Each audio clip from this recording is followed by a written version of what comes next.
سلام به همه، خوش اومدین به چنل من. خب امروز میخوام راجع به یه موضوع خیلی مهم و جذاب صحبت کنم.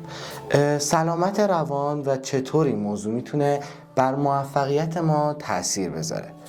خب آیا تا حالا به این فکر کردید که ذهن ما چقدر میتونه بر عملکرد ما در زندگی تأثیر بذاره؟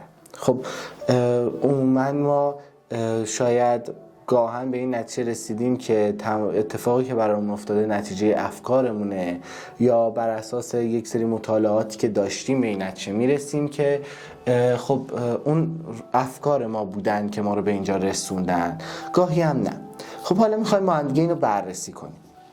بخش اول میخوایم راجع به سلامت روان و تعریف اون صحبت کنیم. خب ما میگیم سلامت روان چه معنایی داره؟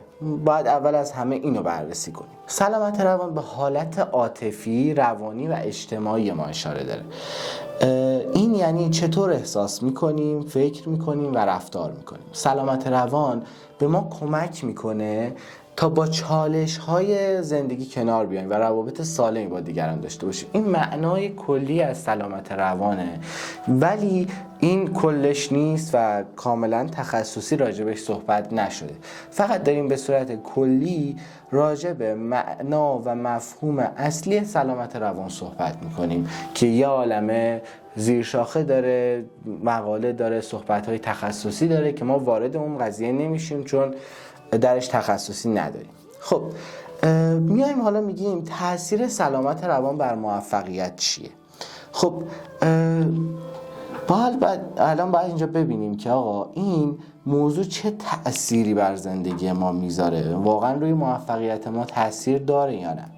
خب ما میگیم وقتی ذهن ما در وضعیت خوبی باشه میتونه بهتر فکر کنه، بهتر تمرکز کنه و تصمیمات بهتری بگیره و در کارهامون عملکرد بهتری داشته باشیم. از طرفی اگر دچار استرس و یا اضطراب باشیم ممکنه نتونیم به اهدافمون برسیم. استرس و اضطرابی که توی ویدیوهای قبلی راجع بهش صحبت کردیم و کامل به اون پرداختیم که چه تأثیراتی داره، فرق و تفاوت اضطراب و استرس با هم دیگه چیه و چطور روی زندگی ما تأثیر منفی میذاره و باعث میشه ما از خیلی از کارها عقب بیفتیم. حالا ما میگیم طبق تحقیقات افرادی که سلامت روانی خوبی دارن معمولا در کاراشون موفق ترن، یعنی روابط اجتماعی سالمتر و بهتری دارن. این نشونه ای از اهمیت سلامت روان در زندگی روزمره‌مونه. خب حالا ما اینجا میخوایم راجع به نشانه های سلامت روان صحبت بکنیم، یعنی اینکه سلامت روان چه نشونه هایی در زندگی ما داره تا متوجه بشیم آیا ما دچار این سلامت روانه هستیم یا نه. خب میگیم احساس شادی. احساس شادی یکی از اولین و مهمترین نشونه‌های سلامت روانه. ما باید احساس خوشحالی و رضایت از زندگیمون داشته باشیم، اما به این معنی نیست که اگر ما در یک سری از شرایط زندگی و موقعیت‌ها، زمان‌ها و لحظاتی که ممکنه پیش بیاد و همیشگی نیستن دچار شادی و رضایت از زندگیمون نباشیم و بخوایم به خاطر همون دفعات کوتاه و زودگذری که توی زندگی همه وجود داره کل این موضوع مهم رو زیر سوال ببریم و اینکه مثلا در یک دوره زندگی ما، مثلا یک دوره 1 ساله از گذشتمون، بیان بگیم آقا مثلا ما به خاطر یک سری اتفاقات دچار نارضایتی، حال بد و در اصل نبود و اون فقدان شادیه شدیم و احساس رضایت در زندگیمون، که این بیایم و اینجوری در نظر بگیریم که آقا ما دچار سلامت روان نیستیم و ما سلامت روانمون دچار مشکل، ما اصلا از لحاظ روانی سالم. نه، این اصلا اینجا یک اتفاقات گذرا و کوتاه مدت در زندگی و حتی شاید بلند مدت بشه، ولی نباید کلاً روندمون رو ما تغییر بدیم و بگیم آقا ما سلامت روانمون دچار مشکله. نه، باید آدم کلی بررسی بکنه و یک سری چیزها رو مد نظر قرار بده که الان یک سری از زمانها و لحظات و اتفاقات غیر طبیعی و یا طبیعی در زندگی ما باعث میشه که ما در مدت زمان کوتاهی حس ناراحتی، نارضایتی، حتی اگر بهترین ها هم در زندگیمون داشته باشیم و حتی اگر به تصور خیلی ها ما میلیاردر باشیم، ثروت داشته باشیم، خونه زندگی خوب، خانواده خوب، گاهی یک سری از مشکلات و چیزهای شخصی در زندگی ما باعث میشه که ما دچار ناراحتی و عدم رضایت از زندگیمون بشیم. خب حالا میایم به نشونه دوم از سلامت روان که خیلی مهمه می‌پردازیم که چی میگه؟ میگه توانایی مدیریت استرس. یعنی شما باید نه اینکه استرس نداشته باشیم، این یکی از قشنگترین نکاتش همینه که اینجا ما نمیگیم عدم استرس در زندگی، ما داریم میگیم توانایی مدیریت استرس. خب این توانایی مدیریت استرس توانایی کنار آمدن با چالش ها بدون احساس فشار زیاده.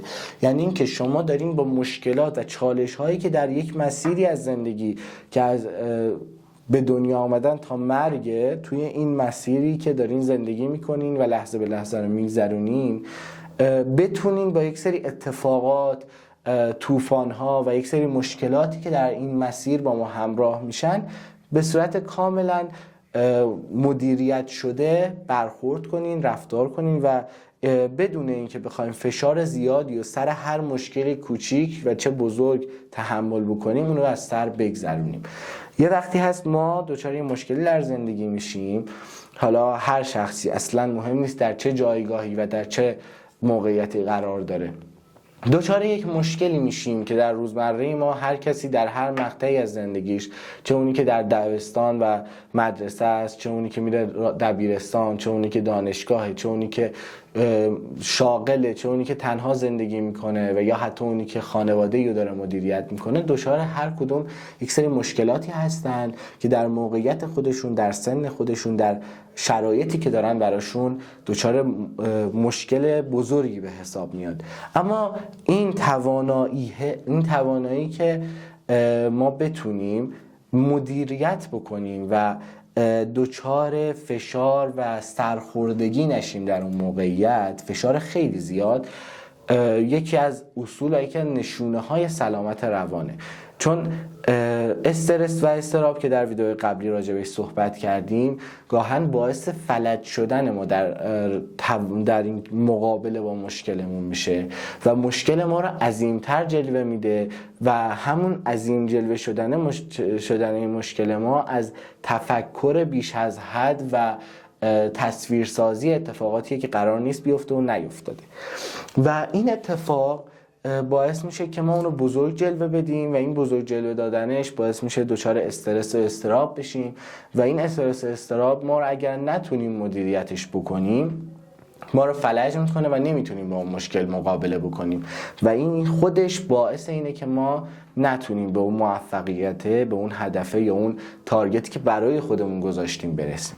خب میریم برای نشونه سوم. نشونه سوم میگه روابط سالم.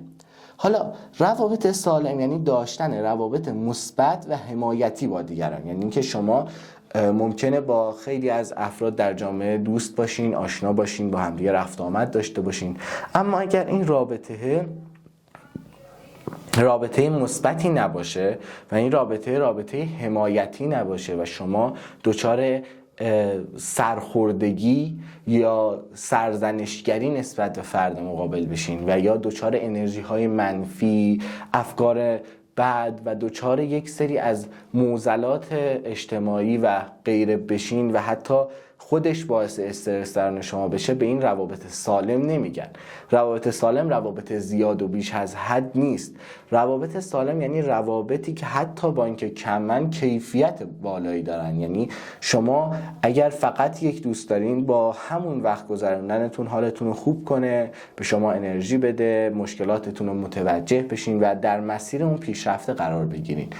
استرس هم که دارین توی این روابطه بتونین این استرس رو مدیریت بکنین، که یکی از عوامل مدیریت اضطراب و استرس که تو ویدیوهای قبلی باز میگم راجع بهش صحبت کردیم، همین روابط سالم با دیگران داشتن بود. یعنی که بتونیم روابطی داشته باشیم که با معاشرت و همدردی با دیگران و همصحبتی با افرادی که از ما حمایت میکنن و با ما رابطه مثبت و درستی دارن، یعنی رابطه‌ای که درش فقط بحث بدبستون و داد و ستده نیست و بحث از محبت و حمایت باشه. حالا میریم سراغ علامت یا نشانه 4 سلامت روانمون که میگیم خودآگاهیه، یعنی شناخت احساسات و نیازهای خود. یعنی این خودآگاهیه به این معنا نیستش که ما الان کاملا از خودمون شناخت داشته باشیم اما باید در یک حدی بدونیم که الان در چه شرایطی به سر میبریم، من چه احساساتی دارم، من چه نیازهایی دارم، منی که الان اینجا نشستم باید با خودم رو راست باشم که دارم خودم رو الکی سرزنش میکنم به خاطر اینکه مثلا فلان کار رو انجام دادم یا ندادم، یا اینکه وقت دارم و فقط برای اینکه بخوام خودم رو اذیت بکنم دارم سرزنش میکنم خودم. و ببینم نیاز واقعیم چیه. شاید نیاز واقعی من الان استراحته، نباید نیاز واقعیمو نادیده بگیرم و برم سراغ افکار و چیزهای ظاهری و ظواهر دنیوی که ما میخوایم برش با اونها میخوایم به احساس موفقیت دست پیدا کنیم. نه، ما باید احساسات خودمون رو بشناسیم که من الان گرسنم، من الان خستم، من الان انرژی دارم، من الان نیاز به همصحبت، نیاز به تنهایی یا نیاز به هر کدوم از این شرایطی دارم که خودم میتونم برای خودم فراهم بکنم.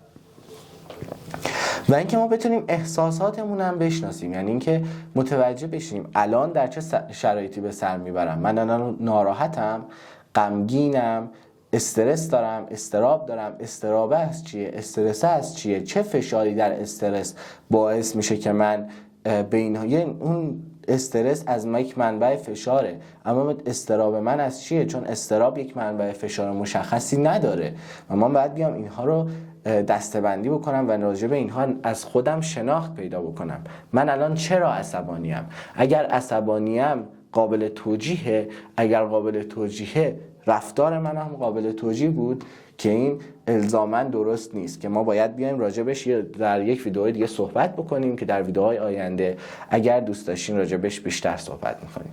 خب حالا ما باید بگیم اگر این نشونه ها رو دارید احتمالاً سلامت روان خوبی دارین، اما ما قرار نیست بگیم با 4 نشونه کوتاه سطحی بگیم شما الان اگر دارین کلاً سلامت روانتون تضمینه، یا اگرم ندارین فقط 2 تاشو دارین یا کلا ندارین شما دچار عدم سلامت روانی. نه، اصلا همچین چیزی نیست و ما داریم یک چیز سطحی رو با همدیگه از یک موضوعات کلی و تخصصی بررسی میکنیم تا به یک جنبه اساسی در ذهنمون برسیم که آقا ما باید به چه چیزهایی برسیم و روی چه چیزهایی تمرکز بکنیم، راجبشون مطالعه کنیم، راجبشون تحقیق کنیم و راجبشون با خودمون رو راست باشیم.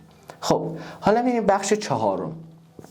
میگیم راهکارهایی باید داشته باشیم برای حفظ سلامت روان.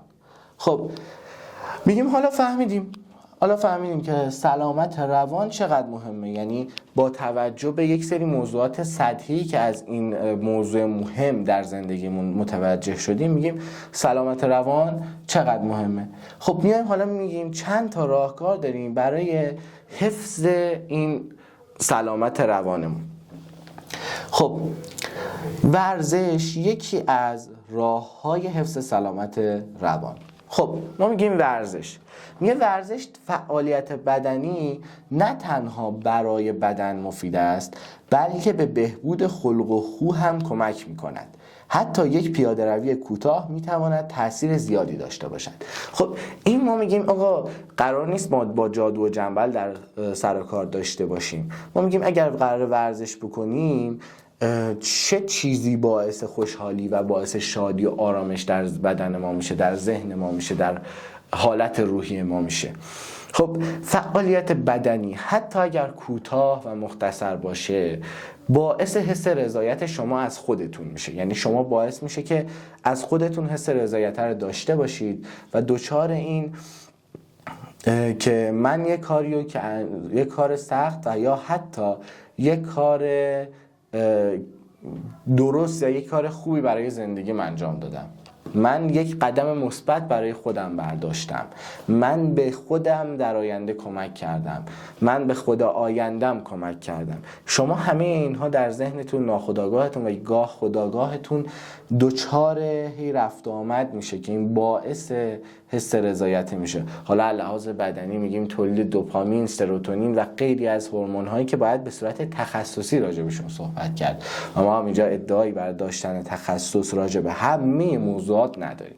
ما فقط راجع به موضوعاتی که تحقیق میکنیم، بررسی میکنیم و سعی میکنیم یک موضوعات ساده و قابل فهم برای تمام افراد جامعه، حتی از اونی که تازه دبستانشو تموم کرد و وارد راهنمایی شده داشته باشیم. و خب ما گفتیم یکی از این راه ها ورزشه. یکی دیگه از راه هایی که ما داریم مدیتیشنه. خب ببینین، اول از همه توی پرانتز، مدیتیشن به اون معنای ظاهری و سطحی که در اینستاگرام، شبکه‌های مجازی، جوامع، گفتگوها میبینیم و میشنویم نیست. یعنی مدیتیشن یک کار به شدت حرفه‌ای و نیازمند به تمرینه. یعنی اینکه شما باید هر روز اگر میخواین به اون مدیتیشن واقعی برسین تمرین کنین. اینکه 4 تا شم بذارم، بشینم 4 زانو دستمو اینجوری بگیرم و یه حرکاتی انجام بدم، نفس عمیق بکشم و اینا نیست. اینجوری صدا در آوردنه نیست. حالا نمیخوام کلن و از نظر من نیست، باید تحقیق بشه، مطالعه بشه و مدیتیشن یک فعالیتیه که نیاز به تمرین داره. با یک بار دوبار انجام دادن بهش نمیرسیم. اما مدیتیشنی که ما اینجا در روز باهاش مواجهیم، میگیم آقا چند دقیقه در روز به مدیتیشن اختصاص بده. یعنی تا ذهنت آروم بشه. یعنی اون مدیتیشن رو یاد بگیر، تمرین کن و چند دقیقه در روز به اون اختصاص بده تا تو به اون آرامش ذهن برسی. بعد مدیتیشن یکی دیگه از راهاییه که به کاهش استرس و افزایش تمرکز هم خیلی کمک میکنه. یعنی اینکه ما حتی تو ویدیو قبلی هم این یکی از عواملی بود که برای مدیریت استرس و اضطراب بود. حالا و یه نکته دیگه، افزایش تمرکز که میگه کمک میکنه، به خاطر اینکه وقتی ذهن شما آروم باشه شما میتونین بهتر و دقیقتر روی موضوعات مهم زندگیتون تمرکز کنین که اینو در قبل از اینکه بخوایم سلامت روانم توضیح بدیم راجبش صحبت کردیم. خب ما بگیم گفتگو با دیگران. خب گفتگو با دیگران، با دوستان یا خانواده خودتان درباره احساساتتان صحبت کنید.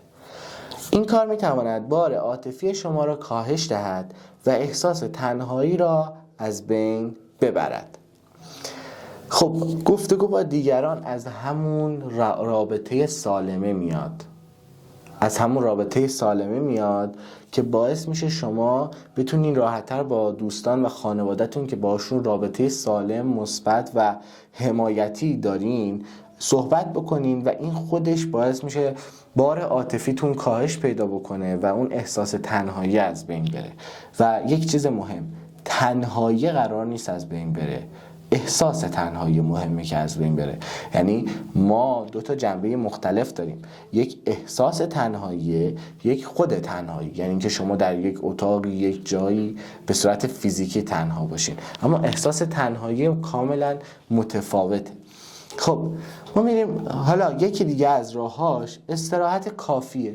ما میگیم باید خواب کافی داشته باشیم که یکی از کلیدی ترین موضوعات برای حفظ سلامت روانه و باید سعی کنیم طبق یک سری از آمار کلیه در جهان 7 تا 8 ساعت بخوابیم که این هم باز قابل محکم و قطعی صحبت کردن نیست که ما بگیم شما باید فقط 7 تا 8 ساعت در روز بخوابید و این باعث سلامت روان شما میشه ولا غیر. یعنی که هیچ اتفاق دیگه اینجا قابل قبول نیست و هیچ چیزی اینجا اصلا اهمیتی دیگه نداره. نه، اینجوری نیست. باید کامل راجع به هر شخصیتی، هر موقعیتی راجع به این موضوع بحث بشه. خب یکی دیگه از راه‌ها تغذیه سالمه که آخریش هم هست توی راه‌هایی که ما برای حفظ سلامت روان داریم. میگیم تغذیه سالم، میگه غذایی که میخورید در روحیه‌تان تاثیر دارد. یعنی سعی کنید از غذاهای مغذی استفاده کنید و مصرف قند و چربی‌های ناسالم کاهش دهید. چرا این موضوع بر روحیه ما تاثیر داره؟ ببین ما گاهن چیزی هستیم که میخوریم، یعنی به اصطلاح چطور در علم حتی زیست شناسی این عمل هست که آقا ما هر آن چیزی که میخوریم، اگر شما یک ماده غذایی مثل گوشت یا هر نوع دیگر رو زیاد میخورید، بر خلق و خوی شما تاثیر میذاره، بر ژن شما تاثیر میذاره. ژن شما قابل اصلاحه و این تاثیراتی که برش میذاره تاثیرات بر خلق و خوی شما هم هست. خب میریم بر بخش پنجم که آقا میگیم تأثیر مثبت بر موفقیت. یعنی اینکه میگیم این سلامت روانه رو خب ما تا اینجا گفتیم، حفظشو گفتیم، تعریفشو گفتیم، عواملی که مؤثره رو گفتیم، نشونه هاشو گفتیم، اما حالا میگیم این تأثیر مثبتش بر موفقیت ما چیه دقیقاً؟ خب میگیم بیا نگاه بندازیم به اینکه چطور حفظ سلامت روان میتونه به موفقیت ما کمک کنه. افرادی که از نظر سلامت روانی سالمن معمولاً باز ما قطعی صحبت نمی کنیم و کل کار رو در یکی دو جمله کوتاه جمع نمی کنیم، معمولاً به صورت کاملاً شاید تحقیقی ما میگیم آقا یک سری نکاتی هست که اون افرادی که سلامت روان داشتن این قابلیت رو دارن، حالا بر اساس موضوعات نظری و شواهد نظری و شواهد فیزیکی و علمی و تحقیقاتی. خب حالا ما میگیم این معمولاً اینجا چی بود؟ میگیم توانایی بیشتری برای مقابله با چالش ها دارن. یعنی اونایی که با دچار سلامت روانن، سلامت روانشون یعنی از لحاظ روانی و معذرت میخوام سالمن، توانایی بیشتری برای مقابله با چالش ها دارن، اعتماد به نفس بیشتری دارن. حالا توانایی بیشتری برای مقابله با چالش ها دارن از همون مدیریت استرس میاد. یعنی اینکه دیگه اون استرس و اضطراب شما رو فلج نمیکنه و میتونین با تمرکز بیشتر، با ذهن آرومتر و مدیریت اون استرس و اون حالته که احساساته، بالاخره ما نمیتونیم احساساتمون رو سرکوب کنیم که چرا من استرس دارم، نه یک چیز طبیعیه، فقط باید اون مدیریت بشه. یعنی شما وارد یک جایی هم که میشین دچار استرس شدیدین، اون باید مدیریت بشه. اگر مدیریت بشه شما میتونین به اون نتیجه دلخواهتون برسین، با آرامش بیشتر اون مشکل رو بررسی کنین و راه حل براش پیدا بکنین. حالا اعتماد به نفس بیشتر. خب میگم چرا اعتماد به نفس بیشتری دارن؟ چون اینکه دچار سلامت روانه به احساسات و نیازهای خودش آگاهه. وقتی به احساسات یا نیازهای خودتون آگاه باشین، میگین آقا من الان در این شرایط همچین مشکلی رو دارم، همچین نیازی رو دارم و همچین خوبی رو دارم، همچین موفقیت و همچین نکته مثبتی رو در زندگیم دارم و از خودم اینو میدونم و یک خودآگاهی جزئی و یا حتی کلی و حتی عمیق نسبت به خودم دارم و این حس رضایتی که برای خودم ایجاد کردم از شناخت احساسات مختلفی که در طول زندگی باشون مواجهم، اعتماد به نفستون ناخودآگاه بیشتر میشه. روابط کاری و اجتماعی بهتری برقرار میکنن. خب این روابط کاری و اجتماعی بهتری برقرار میکنن از داشتن رابطه سالمه، از روابط سالمی که شناخت دارن. اون شخص میدونه الان من در چه شرایطی ام و برای چی دارم با این اشخاص ارتباط برقرار میکنم در اجتماع و یا در فضای کارم و این ارتباط کاریه، حمایتی، دوستانه است، خانوادگیه، حتی تعارفیه. این ارتباط چه ارتباطیه؟ من بتونم این ارتباط به سمت ارتباط سالم و روابط مثبت سوق بدم یا اینکه این ارتباطات رو جوری کنترل بکنم که شرایطم هر روز بهتر بشه در این رابطه و بتونم ازش یک نکته حمایتی دریافت بکنم. بعد میگه خلاقیت بیشتری دارن. خب این آدما چرا خلاقیت بیشتری دارن؟ چون تمرکز بیشتری دارن و ذهن آرومتری. یعنی از اون شرایطی که برای خودشون میسازن و اون حس آرامشی که دارن دوچار این خلاقیت میشن. یعنی اون توانایی مدیریت، اون احساس شادیه و اون خودآگاهیه خودش جمعش و نتیجهش باعث خلاقیت میشه. چون شما اگر ذهن آرومی نداشته باشین نسبت به موقعیتی که درش قرار دارین دوچار اون عدم آگاهیه میشین و اون عدم آگاهیه باعث از بین رفتن حس خوب و دیدن اطرافتونه. من الان دقیقا در چه شرایطی قرار دارم، به چه چیزهایی دسترسی دارم، چه نیازهایی من دارم و جامعه هم داره، چه نیازهایی محیط هم داره و میتونم خلاقیت بیشتری در کارم، شرایطم، خوابم، زندگیم، ارتباطم با دیگران و همه چی داشته باشم. خب اینا همگی مواردی بودن که میتونن به شما کمک کنن تا در زندگی شخصی و حرفی موفق تر باشین. یک چیز شسته رفته تر و تمیز کامل و غیر اون یک سری تفاهمات انگیزشی فضاهای مجازی، یعنی یک چیز واقع نگرانه است در زندگی و روابطی که ما داریم باهاش سر و کار داریم و داریم زندگی میکنیم. میگیم خب ما میخوایم به این موفقیتی برسیم، یه تارگتی داریم، یه هدفی داریم و برای رسیدن به اون موفقیت و اون هدفه باید چه چیزهایی رو جلوی پامون بذاریم و چه کارهایی انجام بدیم و چه چیزهایی نیازه که یکی از مهمترین اونها سلامت روانه که تأثیر مستقیم بر موفقیت ما داره. خب میریم سراغ پایان کار. ما در نهایت باید یادمون باشه که سلامت روان و موفقیت دو روی یک سکن، یعنی اینکه این سلامت روان و موفقیت از هم جدا نمیشن، دو روی یک سکن که اگر میخوایم در زندگی موفق باشیم باید به ذهنیتمون اهمیت بدیم، یعنی به ذهنمون، به افکارمون، به آرامشمون، به روحیه‌مون اهمیت بدیم. این رابطه جدا نشدنی سلامت روان و موفقیت یکی از نکاتیه که ما باید در زندگیمون بهش تکیه کنیم و بر اساس همون توی زندگی جلو بریم. خب امیدوارم این نکات برای شما مفید بوده باشه و از این ویدیو لذت برده باشید. اگر سوالی دارید یا تجربیات خودتون رو میخواید به اشتراک بذارید حتما در کامنت ها برام بنویسید و اگر این ویدیو رو دوست داشتید لطفاً لایک کنید و کانال ما رو سابسکرایب کنید تا ویدیوهای بعدی که ما میذاریم راجع به همین موضوعات این شکلی و این چنینی که راجع بهشون صحبت میکنیم ازشون با خبر بشین و با ما همراه باشین. مراقب خودتون باشین تا ویدیوهای بعدی.